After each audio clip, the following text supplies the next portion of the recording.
We don't want to waste time, but it's an incredibly busy day around the country. Various court cases underway. Let's head off to our first one this morning, which is going to be where all eyes are going to be focused on from 9 o'clock this morning. It's going to be with our senior reporter, Slindelo Masikane, over to Slee at the moment outside the Bloemfontein High Court this morning. Hello to you, Slee. Let's find out then what's expected. An hour from now, we do know that Dr. Magudumana is expected back this morning facing various charges. Remind our viewers what charges she is facing. Also, not going to be alone, is she?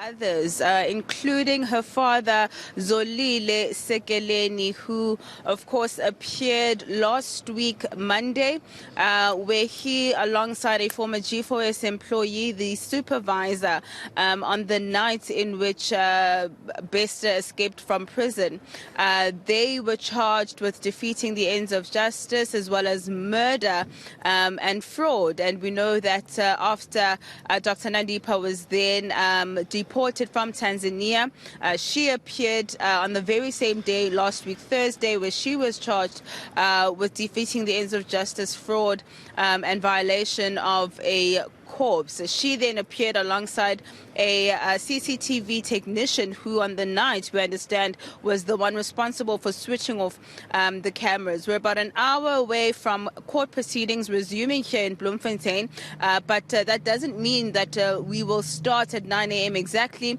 We do understand that Dr. Nandipha is being held in a prison in Kroonstad, and that is about 200 km from Bloemfontein. So it might take some time to have her transported this side, but our colleague Moloto is monitoring that situation at the moment. Right now, we do have media who are actually trying to secure their spots inside court before proceedings begin.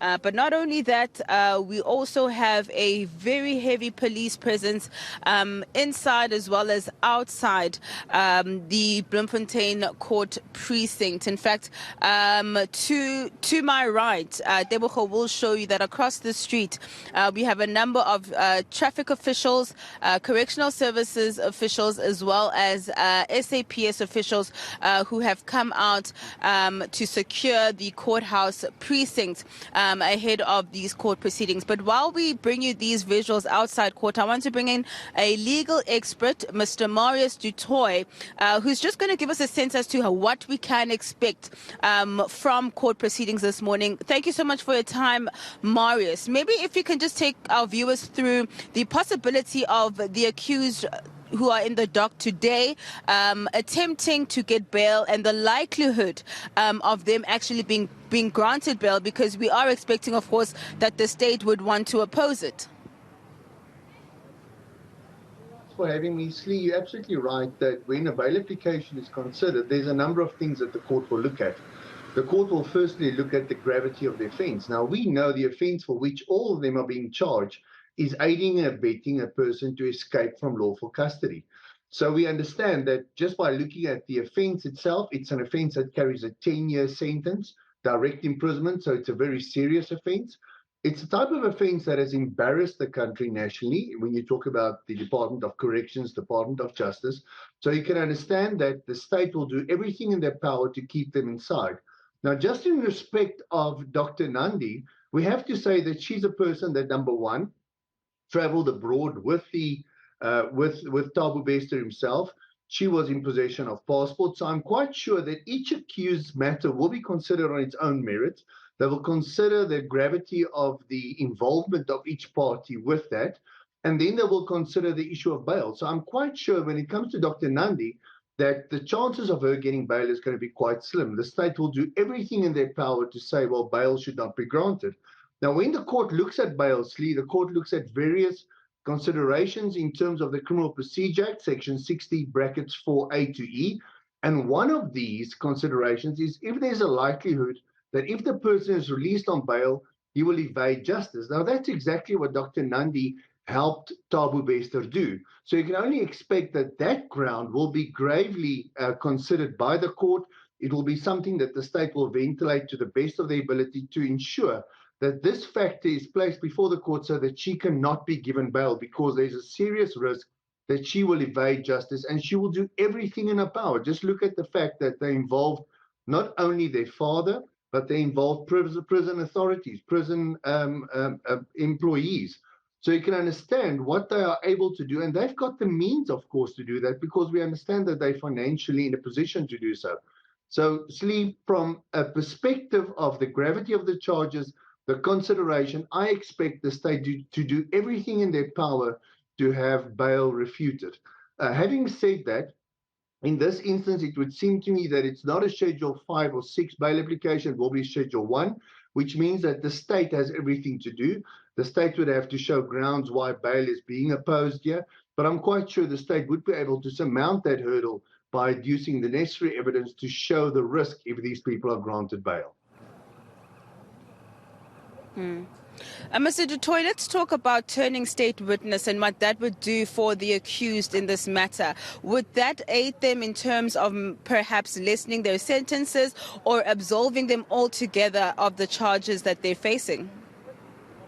Okay, so firstly, if we consider a person turning state witness, we have to understand that if the state wants that person to do so, not in all cases do you require that.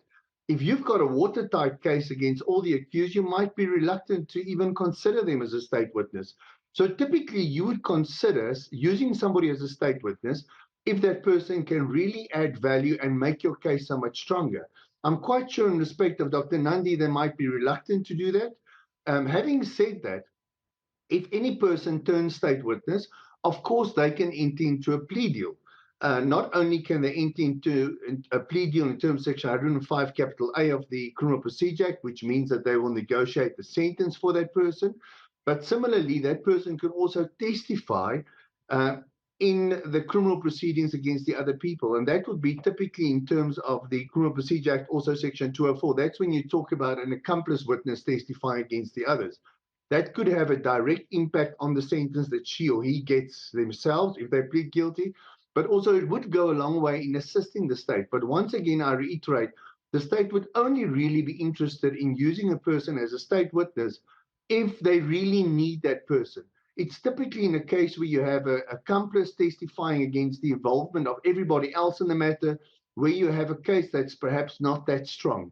Then that would go a long way in assisting the state. But where you have a watertight case, why would you bother to use them as state witnesses? They must really be witnesses that can assist you in securing and procuring a conviction against everybody else.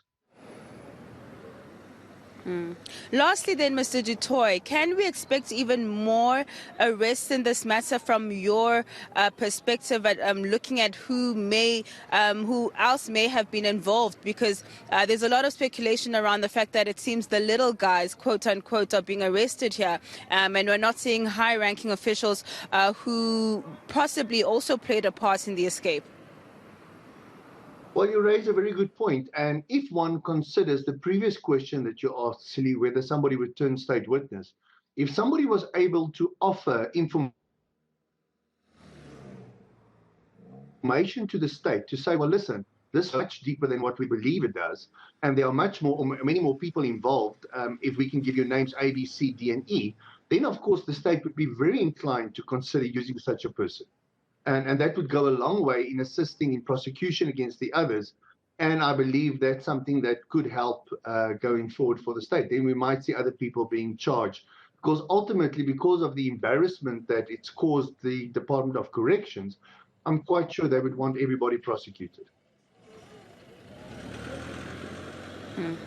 Thank you so much for your time this morning. That is legal expert Marius Du Toit giving us some analysis in terms of the expectations that we can see in court processes unfolding this morning. I do still see that the media is still trying to secure their spots inside the courthouse. We are told there's limited room. However, of course, like I said, Gareth, court proceedings are expected to start at around 9 a.m. or just after after 9 a.m. this morning, of course, depending on whether all the accused will be at court by that time. And of course, the expectation there is that today would be the first time that Dr. Nandipha lays her eyes on her father. In the dock today, all of them accused of aiding and abetting Thabo Bester on the 3rd of May 2022. Certainly going to be a fascinating day in court as well. Lots of media interest, lots of interest from around the country as well. Senior reporter Slindelo, Masikane, thank you very much outside the courtroom for us. But as we heard from Slee earlier, Dr. Magudumana is not there just as yet, or at least I haven't seen her, because she has been held at some 200 kilometers away from Bloemfontein in Kroonstad. That's where we go over to senior reporter Moloto, who's watching that for us this morning as well. Hello to you, Moloko. Any idea if the doctor has left the facility on her way to Bloemfontein, or are we not able to sight her?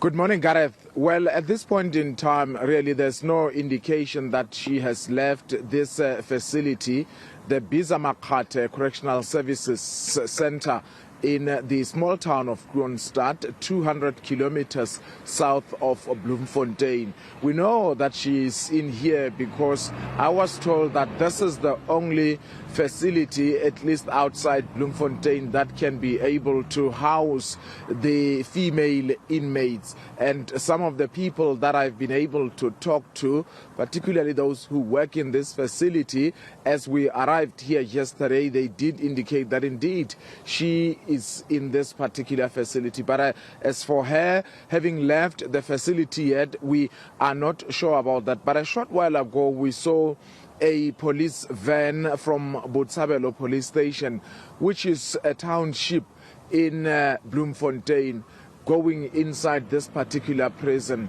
We don't know whether it has come to fetch her or not, but what we know is that security is very tight.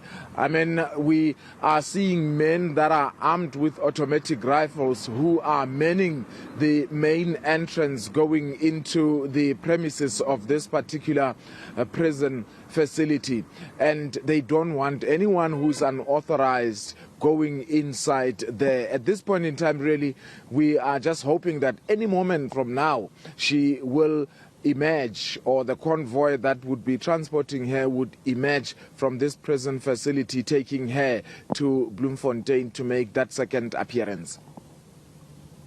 Watch at the moment for the 9 o'clock expected appearance, around 200-300 kilometers away from where you are in Kroonstad, expected up in Bloemfontein. But you'll keep an eye on things for us there. Moloto on transport watch, if you will, prisoner transport watch. Nothing, it seems, to indicate that Dr. Nandipha Magudumana has left the facility. But as we're hearing from Slindelo Masikane, court is expected to get underway at 9 o'clock this morning.